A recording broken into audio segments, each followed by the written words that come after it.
Alex, we're back. Hello. How are you, man? I'm good. How are you? You know what? I've been better. The sports world is in a bit of a shock right now. Yes, it is. And I guess Alex, we'll start off the show by talking about our best wishes to the family of Kobe Bryant. Earlier today, I think it was actually in the morning, he was in a helicopter crash where him and his daughter, along with some other people who are yet to be confirmed, passed away when the helicopter crashed. I don't know what I can say other than, Kobe Bryant. Last night, LeBron James, of course, passed him for third all-time in scoring in the NBA, and it was really sad that LeBron even had Mamba Forever on his shoes for that game, and LeBron, Kobe Bryant puts the tweet out, and Alex, even before I was really a sports person, in your gym class, and you'd see people taking shots saying Kobe, and I've seen the highlights of his last game and how crazy he was, and the whole crowd yelling Kobe along with him. So it's just, it's tough. He's one of those guys. He's one of those guys who is bigger than basketball. Yeah. Like, even if you think about, I know people who aren't the biggest basketball fans who kind of follow sports, but they still know Kobe. Yes. I know people who don't even follow sports and they still know who Kobe is. And I think there's only a handful of names in all of sports that people who don't follow sports still know who these guys are. And I think Kobe is one of the biggest, one of those guys who were by far the biggest in outside of sports. He was a living legend. He only retired a few years ago too. I believe it was 2015-16 was his last year in the league. It's just, and I believe he still has. I believe it's 3 kids that him and his that he's leaving behind. Unfortunately, Gigi was one of them. The people in the helicopter crash. Forgive me, Alex. It's tough to talk about. It really is. Yeah. It's just he died too young. And I don't know what else to say, Alex. If you want to move on, then yeah. But I'm watching the Spurs are playing the Raptors right now, and you could just see the players on the bench. Like, I get you can just tell how hurt they are from this loss. I mean, in the basketball community, there was a practice for the Habs, and even they were told once they got off the ice, they were shocked. Steve Dangle tweeted out that, of course, he's on his way back from St. Louis, that when his plane landed, he was in a bar, and ESPN had the story, and everyone it was quiet. So, yeah.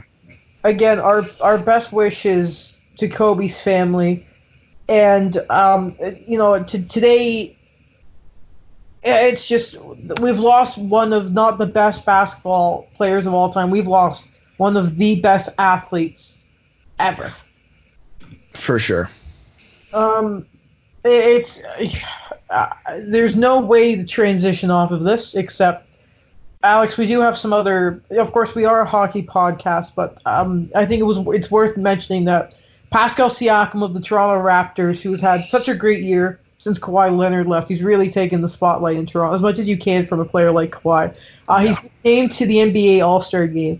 And in contrast to NHL players who joke about not going, Spicy P I saw the video, he was so excited to be named to the All-Star Game. He's one of those crazy stories you don't hear about so often. He started playing basketball in 2010. A decade ago. Yeah, and now he's an all-star. And he was the most improved player of the year, wasn't he? Yes, last year. Most improved player. And definitely deserved it. Yeah. It's funny because people are making arguments that he could get it again this year. We forgot to mention we are doing the Power Hour here. Oh, yes. As we normally do when we start the show. I have to ask you this, Alex. How does it feel from your point of view as a hockey fan that we've had a lot to say about the All-Star game, the past few shows especially, when you see Spicy P get so excited to go, and I'm texting you last night saying how much the guys aren't caring in some of the All-Star games last night in the NHL All-Star game. Sorry. It's very weird to see that there's a whole different meaning for the All-Star game when it comes to different sports. Now, listen, hockey is not the only sport where this is the case. I think football is another big example. You see in the Pro Bowl, which is happening right now, actually, where players are kind of hesitant to go to because, just with injury. But basketball is one of the sports where you look at the All-Star game and say, not necessarily the players are putting 110% like they would in a game, but they're just trying random stuff that kind of looks cool. Last year, or a couple of years ago, we had Steph Curry do the bounce pass alley-oop to, I think, Giannis, which you don't see in a regular game. In basketball, I think basketball is a special sport in a way that you can do cool things in a game, right? Like last night, you want to see players doing the Michigan goal or whatever, or the lacrosse style goal, whatever they're calling it now. That would have been cool to see. Just them doing interesting things on the ice with the puck. There was one cool moment in, I believe it was the Pacific versus the Central. I forget who it was, but somebody was breaking into the net, standing, tried to pick it up and do a swinging lacrosse goal right in front of the goalie, but that didn't quite work. We will talk about the NHL All-Star game a little later. But Alex, how much of it did you end up watching, by the way? Skills comp. Honestly, I didn't get to watch the skills competition of the All-Star game. I honestly didn't watch the last one. I had fallen asleep. And I was just in and out. I was doing some work during the first two games. Mm-hmm. It still confused me, and maybe we'll get into this a little bit later, why they had a game at 10:15. It was in St. Louis. Time zones, right? Oh, that's true. I didn't think about it. So what time was it in St. Louis? See, Alex, maybe before I throw out the facts, I should know time zones. I will look that up. I'll do it. Okay, I'll do it. Just go to the next one. So, of course, Alex, we talked about this player a little bit before Christmas, but Elias Anderson, former top 10 pick of New York Rangers, has officially been loaned to the Swedish Hockey League. He'll go to HV71 Jönköping in the Swedish Hockey League. He played for the Jönköping. I'm just going to call them the HV because I know. From 2015 to 2017, he had a total of 62 games played there, 19 points in those games. So, Elias Anderson, he's going home, and maybe this is a thing of he's trying to do what Jesse Puljujärvi is doing. Go home, get your confidence back, tear it up, maybe get some trade value. If you're the Rangers, you think about it like that. What do you make of this? Well, I think you summed it up perfectly. I think that's, if I had to take a guess at the situation, that's definitely something he was looking at. I don't think I made the argument he hasn't performed in the AHL, and even when he was in the NHL, it didn't seem like he was performing to expectations. I think, especially for a player his age, confidence is easy to lose when you're not used to it. Think about it like this, and I don't remember who I heard this from. Probably someone on Hockey Central. They're always the best up until they get to the professional league, right? When you're younger, these guys tend to be the best. You think about even players who we don't consider the best players were the best on their team at some point. Martin Marincin would kick our asses in any game. Yeah, at some point he was probably the best player on his team. Yeah. So, especially at his age, I think he's 21. I want to say he's 21. Losing confidence is easy. Going to play back home may be the best thing for him to do if he wants to revisit the situation with the Rangers. That could be a possibility, but we both know he's requested a trade. Yes. Quickly, Alex, whenever we get the All-Star game, we also get the all-decade scenes of that, you get the whole best team of the decade thing, and of course, whenever these lists come out, people get upset about it. Unfortunately, Twitter does not like loading on my Mac, but off the top of my head, Alex, I will say Sidney Crosby has been named center, right wing or left wing, doesn't matter. Alex Ovechkin and Patrick Kane. No problems there. Exactly, no problems. Probably the three best forwards, without a question. On the back end, first let's go to the goalie, Marc-Andre Fleury. Any problem with that? No. All right, good. We're in agreement there. You could make a mention to Henrik Lundqvist, but of course the Cups they speak for it. Of course, what Fleury did in Vegas, and I think this is the one part that we're going to talk about here: the defense, Duncan Keith and Drew Doughty. Yeah. So I think Erik Karlsson with his two Norris wins got just cheated out of being on the all-decade first team. He should have 4. Probably. I think you take Drew Doughty out of this team, because then you got Duncan Keith, who has, I believe he has 1 Norris, 3 Stanley Cups. Yes. And I think it's perfectly fine that you replace Drew Doughty with Erik Karlsson.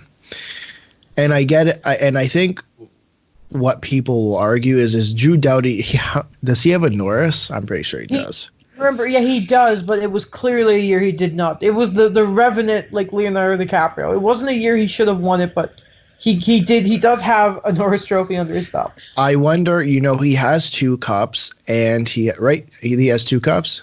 He does, yes. 2 cups and 1 Norris. I wonder if those cup rings mean more to NHL on NBC. That would be my best guess. Also, if we look at it, like Duncan Keith has 597 points, and Drew Doughty right now in his career has 494. He'll probably overtake him, but I mean, I'm a very big proponent of you need to have a righty and a lefty when it comes to defensemen, and I don't think people remember, because we look at the Blackhawks now and realize how good Duncan Keith really was. Like he also has. So he has 2 Norris trophies and a Conn Smythe. And Alex, if you remember the year he won the Conn Smythe, he was going out there playing 30 minutes a night. There's a reason we call him No Teeth Keith. And Erik Karlsson, ignoring the past 2 years of injuries, the guy should have many more Norris trophies than he does. He was he still is a special player, but he was there. He only has 2 Norris trophies right now, and this is a guy who has put up 80-plus points. He scored 20 goals multiple times as a defenseman. You know me, I'm a massive fan of Erik Karlsson. Imagine if Erik Karlsson was on a good team for those years. Oh, okay, good. We're gonna pick on the Sens. Oh my God, yeah, it would be incredible. You know how they always ask people who was a player that you think, like, people don't appreciate how good they were, and people a bit older than us will always say Peter Forsberg, but then the injuries, Eric Lindros, the same thing. We're like, in the next generation of fans, we're going to never shut up about how good Erik Karlsson was when he was a Sen. Yeah, for sure. I thought you were going to say Nicholas Backstrom. Sorry? I thought you were going to say Nicholas Backstrom, because we had the conversation last week that you said Nicholas Backstrom is still the most underrated player in the NHL. Oh yeah, sir. I thought you said Nick Lidstrom. I'm like, what? I don't think I need to say how good he is, but no. It's really funny that last decade he was still an All-Star captain. I think that was like 2011. Anyway, I think that was the year that Kessel was picked last in the draft. Really, really funny. Alex, of course, I'm going to skip the pop quiz this week. I don't think it's the right time to joke about Star Wars: The Clone Wars. But let me ask you this: what is your read of the bye week? You go first.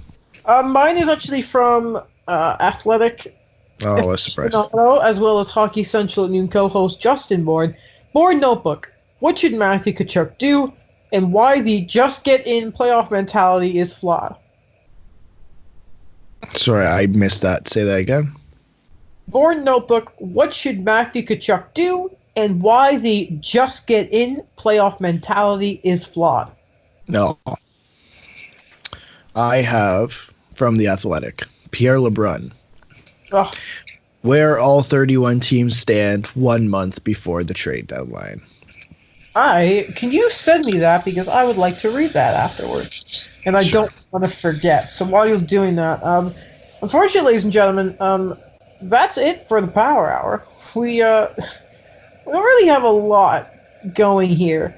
I mean, I don't know about you, Alex. We have some things to talk about, the All-Star Game and the PWHA Mid-Season Awards, but do you have anything, before we get to them, about the Leafs?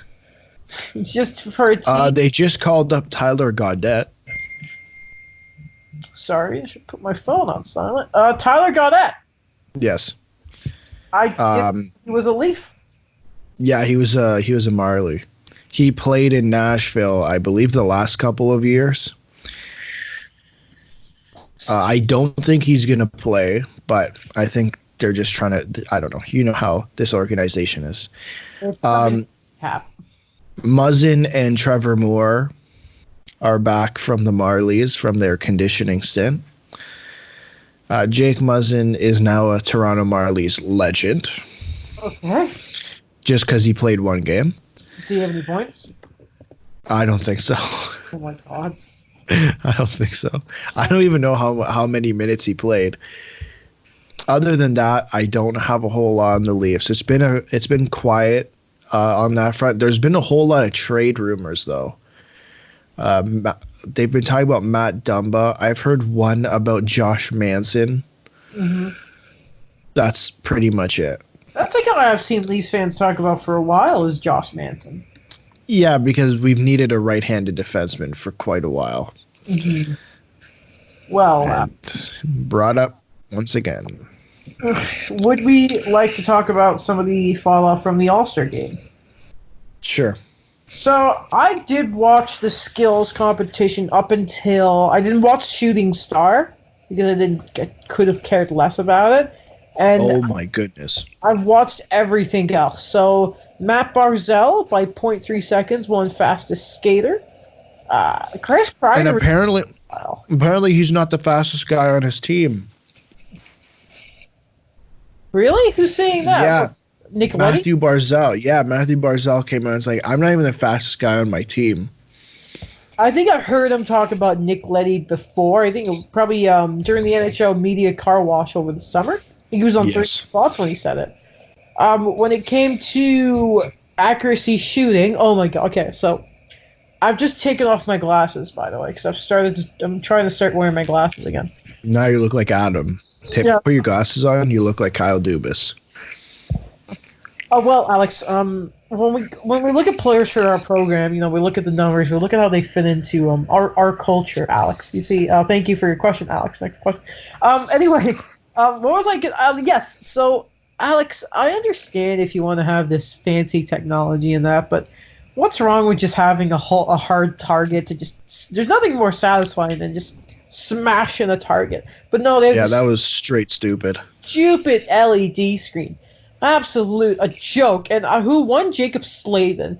Thomas Hurdle almost killed it, but then it was one of those times where he went 4 for 4 and he just kept missing the last target. It was pretty brutal. It is. They keep changing these things, and it just makes it worse. Exactly. Just keep the old targets. They're fun. I can't tell you the last time I found an All-Star game entertaining. Well, Alex, we talked about the first little bit of the skills competition, but then we go to the women's game, and I watched it. Canada's goalie, I feel bad. I can't remember her name. I thought it was Turnbull, but no, she's one of the forwards. I was very embarrassed by that. But I thought the women's game was really, really good. And I texted you that I was very frustrated watching that game and looking at the men the next day. But what was worse than that is how distracting it was because they had player tracking on. And did you see what it looked like when they were tracking the puck that? Yeah, I saw the puck, the line, and it looked weird. I'm not gonna lie. It looked weird. I wouldn't have gone that route. I think if you're gonna do something with puck tracking, and I saw a couple of people actually like the puck tracking. I think one of them was Justin Bourne. Sent out a tweet about the puck tracking. I think if you use the puck tracking, it's something you use on replays. Yes. I don't know if it's something you do mid-game. Did they by any chance they did this a couple of years ago at the All-Star game.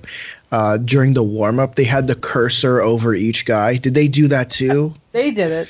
During the game? Not during the game. They would briefly have when this guy struck out the puck, they'd put his name up. But I know what you mean. The giant mess of names. There was a clip of that. Yes, I saw. Okay. It was pretty funny. Did you hear some of the stuff Kevin Bieksa was doing? No. Tell me.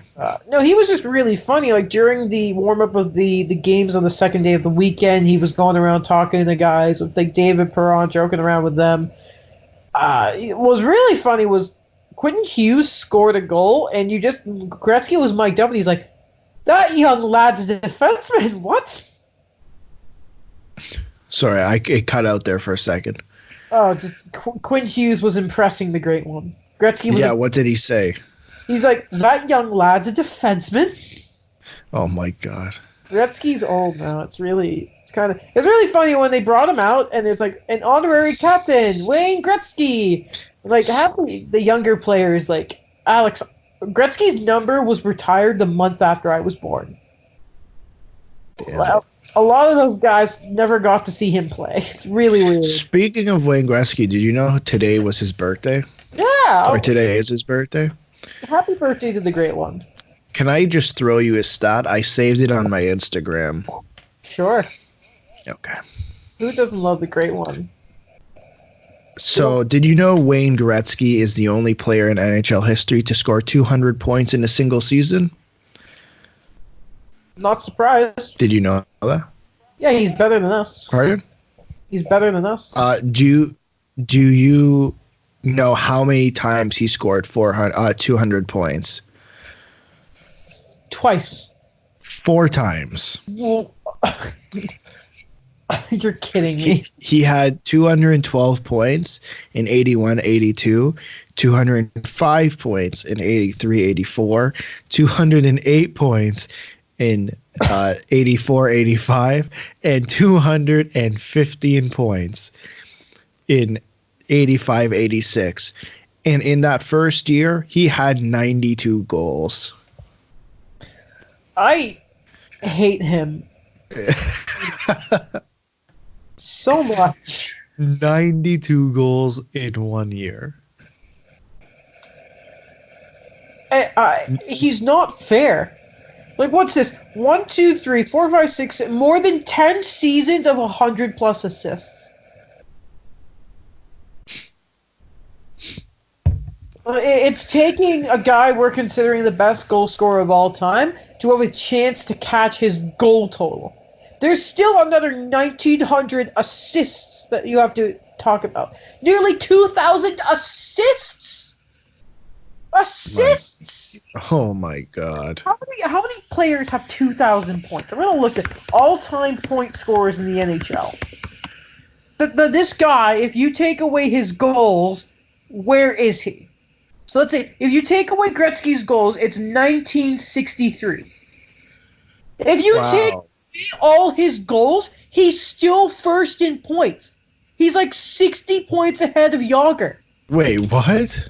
Jaromir Jagr is second in NHL point scoring with 1921. If you take away Gretzky's 894 goals, he still has 1,963 assists. So if you take away all of Wayne Gretzky's goals, he is still the leading point scorer in NHL history. What? What? I have Hockey Reference in front of me, Alex. Jaromir Jagr. I believe you. I have it up too. This is insane. What? He's not fit. And the closest active player to this guy is Joe Thornton, who hasn't even hit 1,500 points yet. What? What? Oh boy. Oh boy. You're okay. Anyway, yeah. Happy birthday, Wayne. Oh man. Okay, Alex. Let's go back to the show here. We're done the Power Hour. It's time to talk about the segment here. Talk about the All-Star game. Yeah, no, they don't deserve it. Wayne Gretzky, Jenna Fisher was great. I love her. Mitch Marner was probably the only Atlantic player trying because he was just happy. I love Mitch. That's because it's his first game. Yeah, apparently Dave Riddich was really fun too. Shea Weber won hardest shot because of course he did. No surprise.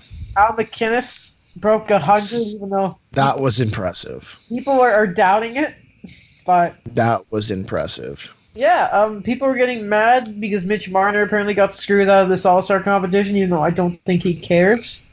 Yeah, I don't think he cares either. You wanted to talk about Cassie Campbell and the women's game? Yeah, no, so the women's game was really good, as I said earlier. And what I want to say, Alex, is so Cassie Campbell, she said some stuff. And she was being very careful because, like, she said, I'm not a lawyer, I don't understand this stuff. And she's saying stuff like logistics behind starting one league and saying that they need a union, but apparently the union that they have is not actually a union. But then the next day, and like Ron McLean on the broadcast said, she made some great points on it. Like, wasn't like I thought they wouldn't mention it. And what's fascinating here is, Alex, I don't know who's right or wrong because the backlash on Twitter was so down the middle of saying she doesn't know what she's talking about. Oh, she's making these great points and all this. And I know a lot of people who aren't fans of Cassie Campbell basketball. I am. I like hearing her talk about it. And at the same time, she's been on the Steve Dangle podcast, and I believe 31. I think it was just 31 Thoughts, and she's talked about the logistics behind the league and how upset she's been that when both the women's leagues were before, I think it was the NWHL closed, about how they needed to just sit down and create one solid damn league. And there's also, like, did you end up seeing the Gary Bettman Ron McLean interview? I didn't, but I just before we get to that quickly.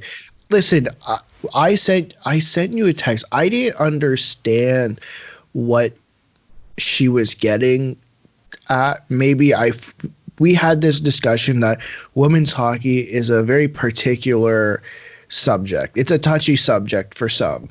Yes. But I think we're gonna talk about it a little bit here. I think I understand the NHL side of things, not wanting to get involved in that two league mess. I'm not gonna call it a mess. I mean it seems like it's a little bit of mismanagement going on, because they don't want to look like the bad guys. And I think it's very easy with how things are going to look like the bad guy, especially when you're the NHL. You look at what just happened with the WNBA. They just signed a new CBA.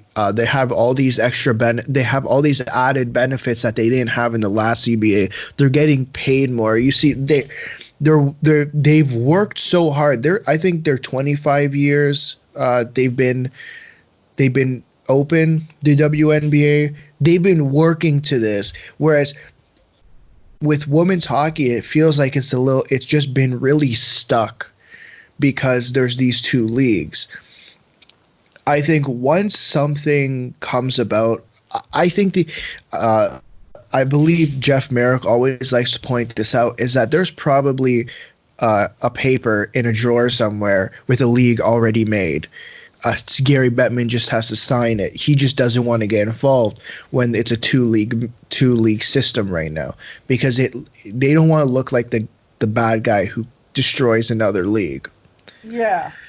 Right. So I think the NHL will eventually get involved, just like the NBA got involved with the WNBA.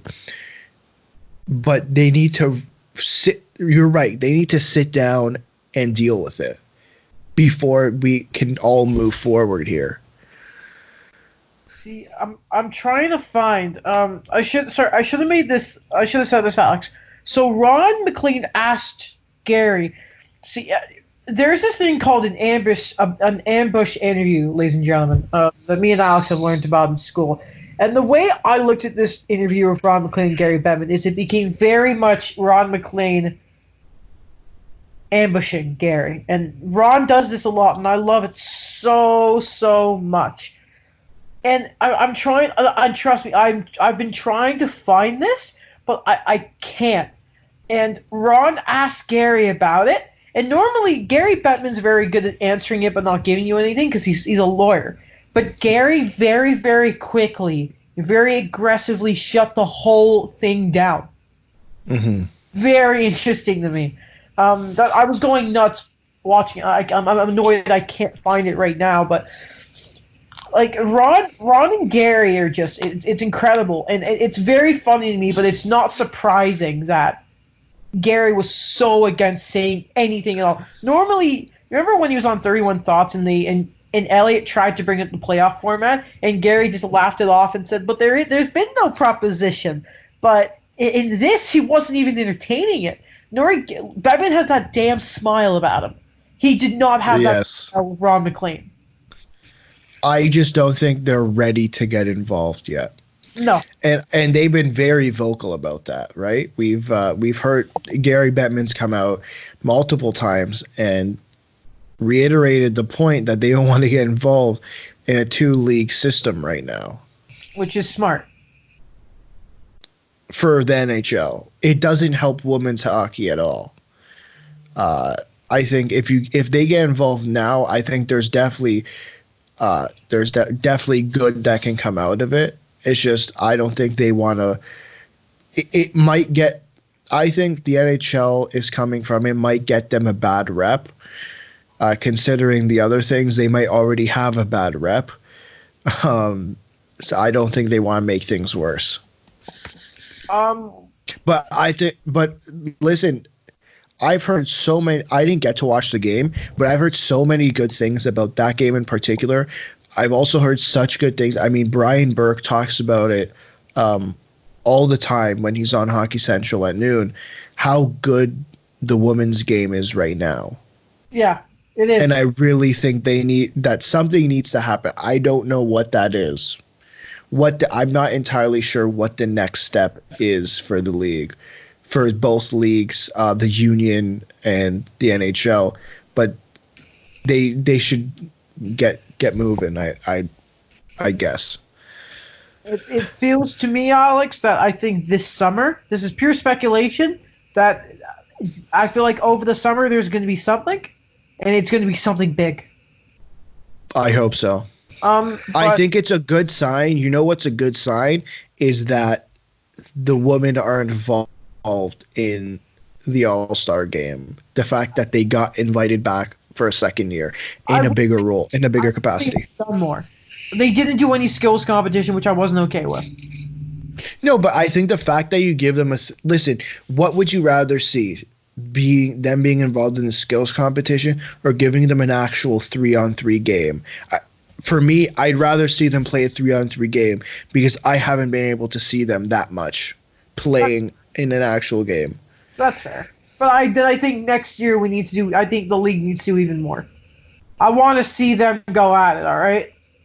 Okay. Now, can I bring it, because I'm sorry, I have been dying to talk about this. I've been gushing about this Bettman Ron interview since yesterday.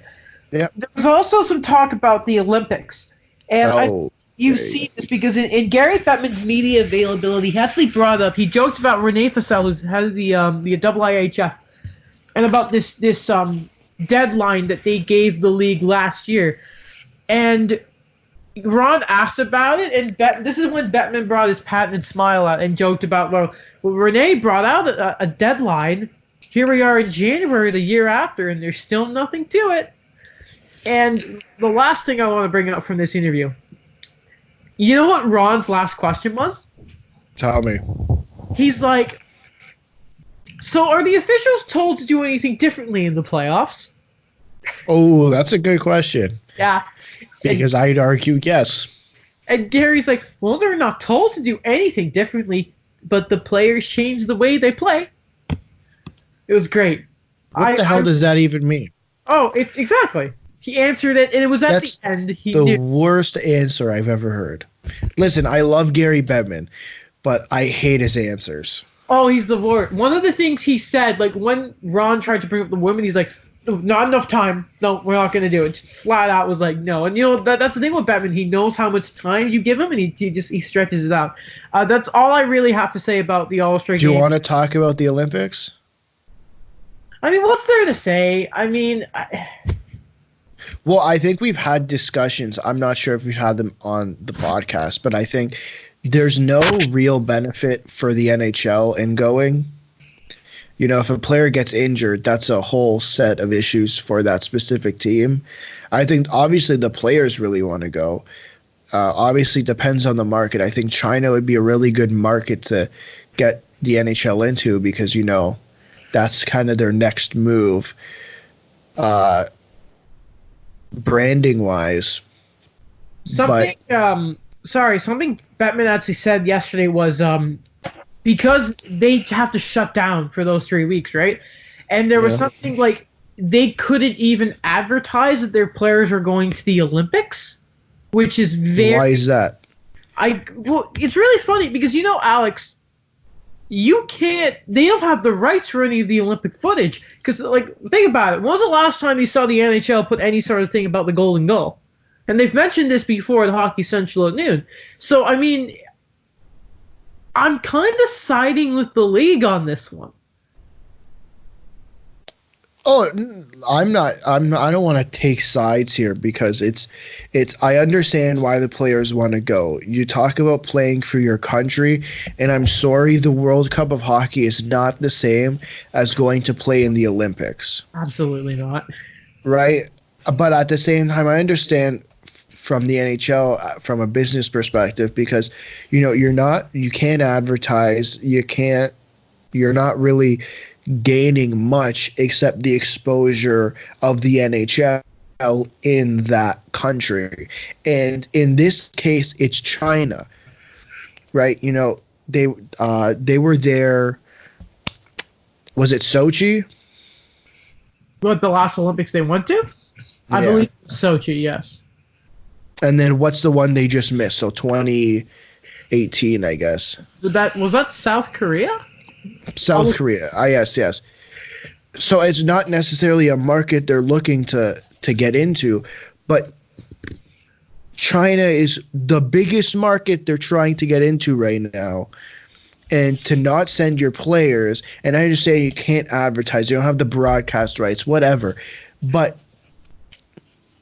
it would make sense to send your players from one point of view. Mm-hmm. And yeah, it was Pyeongchang in South Korea. Pyeongchang, okay.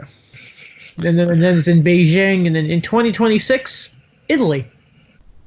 Oh, it's in Milan. You want to go to? That's quite interesting. Oh no, sorry, that's the Olympic. That's the summer. You want to go to? No, it is the Winter Games. Okay. Do you want to go to Italy for the Winter Games in 2026, Alex? They're the Winter Games? Yeah. Oh, that's true. Okay. That's really weird. Italy. In 6 years. Yes. Okay. I'm down. Okay, sweet. Listeners, live podcast from Italy. From Italy. Yeah. All right, Alex. Do you want to talk about the Pro Riders Hockey Association?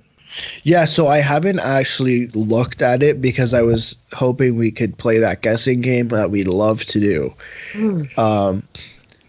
The only one I've seen is the Comeback Player Award because, of course, Toronto.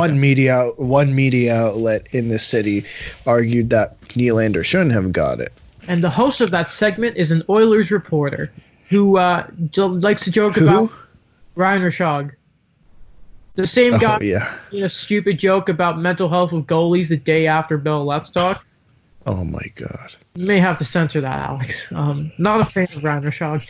Anyway, though, Alex, this is the Pro Hockey Writers Association, the 1920 mid-season NHL awards. Of course, now we have the Hart Trophy, which is given to the most valuable player to his team, voted upon by the media. Who do you think won the Hart Trophy? Connor McDavid. Yes, and then McKinnon was second, Pasternak was third. I mean, what's there to say? McDavid's a god. Yeah, he is. He is a God. The Norris Trophy given to the defenseman who demonstrates the greatest all-around ability in the position. Is it one John Carlson? Oh my God, it is. Second place went to Roman Josi, and third place went to Dougie Hamilton. Pardon? Third place was Dougie Hamilton. Oh, wow. Yeah, I don't know if at the end of the year that's going to be the case. Oh no! He won't be. Which sucks. Well, this is an award that it's a few people. It's always the same group of guys. The Selke Trophy to the forward who best excels in the defensive aspect of the game. Who do you think won it? Barkov. No, he wasn't even a finalist. I'll give you another chance. Bergeron. He was second. O'Reilly was third. Ryan O'Reilly. Oh. Sean Couturier was first. Really? Yes. Wow, I think that might be a new name we haven't heard. I think he was a finalist a few years ago. He's in the conversation, so he probably won't win it for another 3 years because that's how it works. The Colton Trophy, which is given to the player who is the best rookie. I'm gonna go with Quinn Hughes. And you would be right if you guessed the second best. Is it Cale Makar? Cale Makar. I find that interesting they give it, and I'm not trying to take down Cale Makar. It's just you miss a certain amount of games. That's kind of diminishes something here. Well, Alex, let's not forget he's a Vancouver Canuck, and when have they ever won anything? The Lady Byng Trophy goes to the player, a judge who have exhibited the best type of sportsmanship and gentlemanly conduct combined with a high standard of playing ability, a.k.a. the nice guy who gets along. I have a question for you. Yes? I may have seen a meme. I don't know which award it was for. Does Austin Matthews happen to be on this list? He is somewhere. He's third, right? He's second. He's second? Yeah. Oh, everyone was ripping them for doing that after what happened in the summer. Oh, I mean, well, to be honest, Ryan O'Reilly is third, and he drove his Tim Hortons. He did drive his truck through a Tim Hortons. Number one went to Nathan McKinnon, though. Vezina to the best goalie. Ooh. If this guy was healthy, he would have been for sure number one, but Darcy Kemper is third, I'll tell you that. Darcy Kemper's third. Mm-hmm. Is it Connor Hellebuyck? It is. Ah. Ben Bishop is second. Yeah, that makes sense. Connor Hellebuyck having a great season with the Winnipeg Jets. Too bad the Jets are crap. We didn't talk about this. If they had Dustin Byfuglien, we wouldn't even be talking about how bad the Winnipeg Jets. I believe they lost 5 straight before going into the break. They weren't playing well. I was seeing people saying fire Paul Maurice. If you want, go ahead. I'll take him. But the Jack Adams, since we're talking about coaches, to the coach who is the best. Oh, man. I want to really give it to John Tortorella, but I don't think it's John Tortorella. He is second. Is it Rick Tocchet? It's Mike Sullivan of the Pittsburgh Penguins. What? I mean, the way you look at it is they're all injured, but at the same time, that's kind of the requirement of coaching the Pittsburgh Penguins is, remember, half your team will be hurt by December. That's ridiculous. Whatever. Craig Berube was third. The newly named Jim Gregory GM of the Year award, going to the GM, who is awesome. This one surprised me. Not Ray Shero. Ray Shero is not a finalist. No, I promise you that. GM of the year. Yes.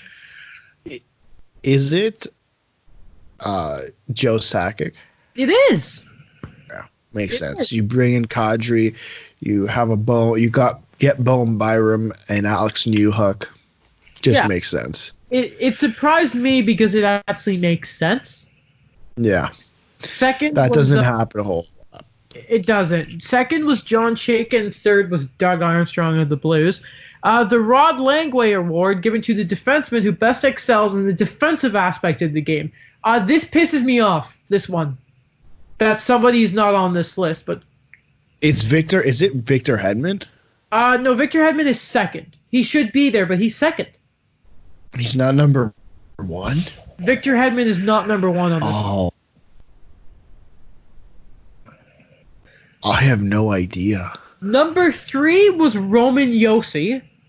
Okay. Number 2 was Victor Hedman. Number 1 was Jacob Slavin of the Carolina. Wow. Finally giving the man some credit. Shea Weber didn't make the Rod Langway or the Norris. I'm upset about that. Roman Josi. I can understand why he didn't make the Norris. I understand why he didn't make the Norris. You look at Carlson.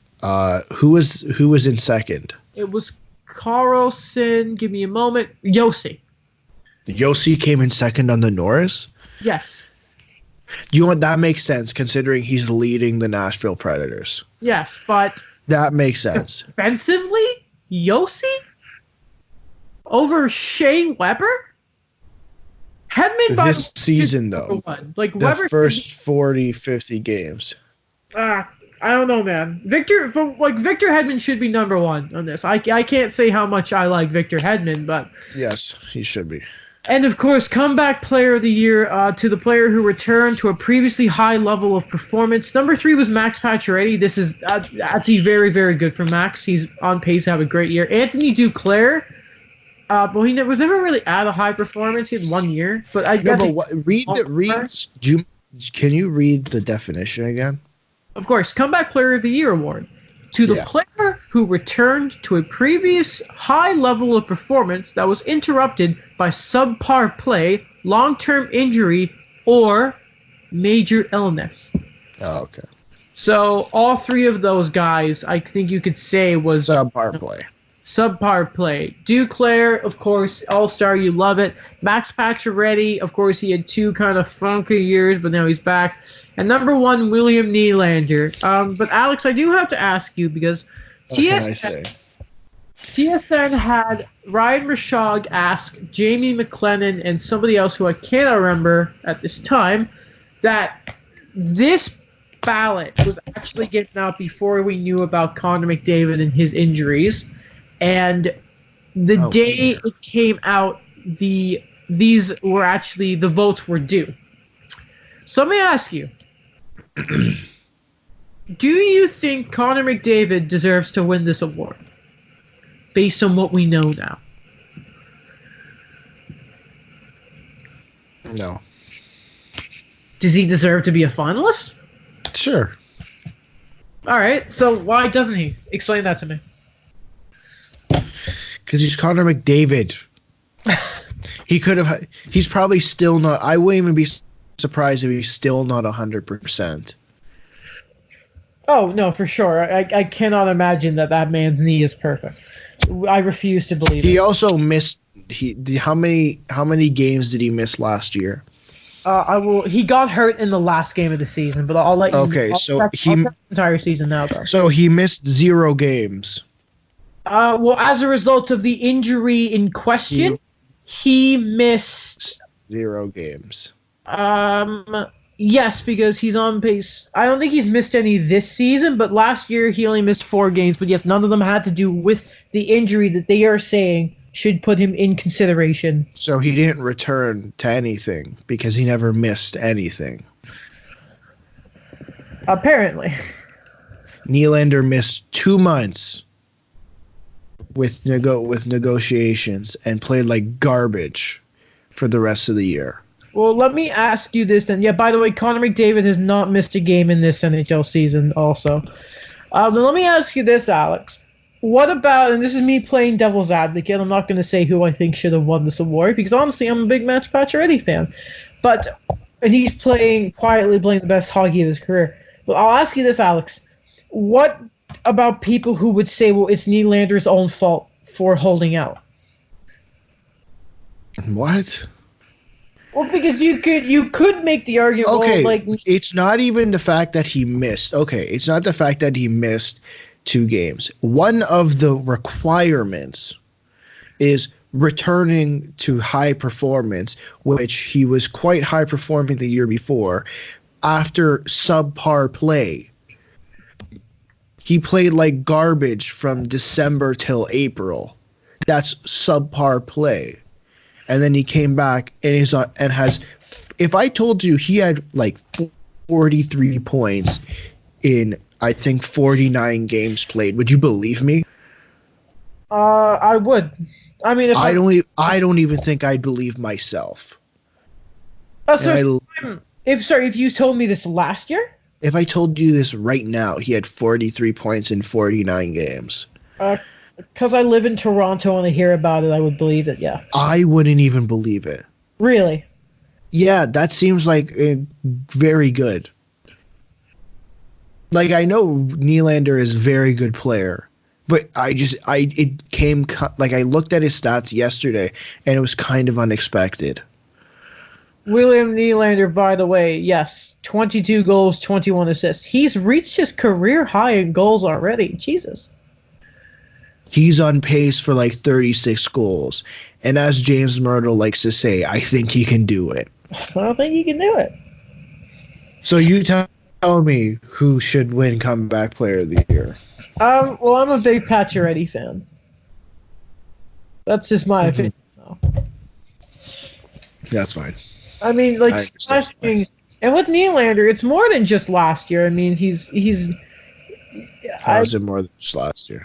Because he's a guy that's always scored 61, 61, and then here he is. He comes, smashes out. I mean, because of Pacioretty, I would be better to give him a breakout player of the year because he's finally, I would argue, turning into a player. Sorry, that I think Leafs fans have always wanted. Because don't forget, before Matthews and Marner, William Nylander was the diamond in the rough of the organization. So I would give a breakout player because I'd give it to Nylander without a question. I think if the fact that he was already putting up 60 points and then he had one off year, I think that it just builds a case for him to be Comeback Player of the Year, considering he had subpar performance for 4 months. For more than 4 months. But we are both, I think, in the camp of we like Willie Nylander. Yeah, you don't have to trade William Nylander, okay? Okay? But, well, Josh, whoever's listening to this podcast, you don't have to trade William Nylander. I think that you should trade him for Carl Alsner. I think you should stop talking. Well, on that note, Alex, because the only other thing we have to talk about, and I'm checking Twitter for something here, what you do want to know is that we have some injury updates with the Montreal Canadiens. Oh, my God. Sometime this week, it will look like Brendan Gallagher will play. The same with my boy, Jonathan Drouin.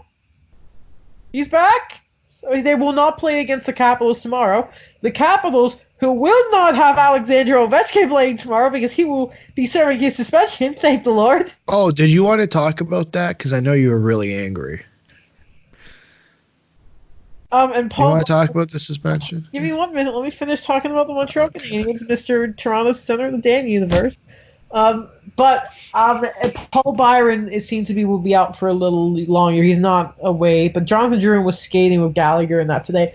Yeah, so Don't tell me that Toronto's the center of the universe. Austin Matthews. You just reminded me.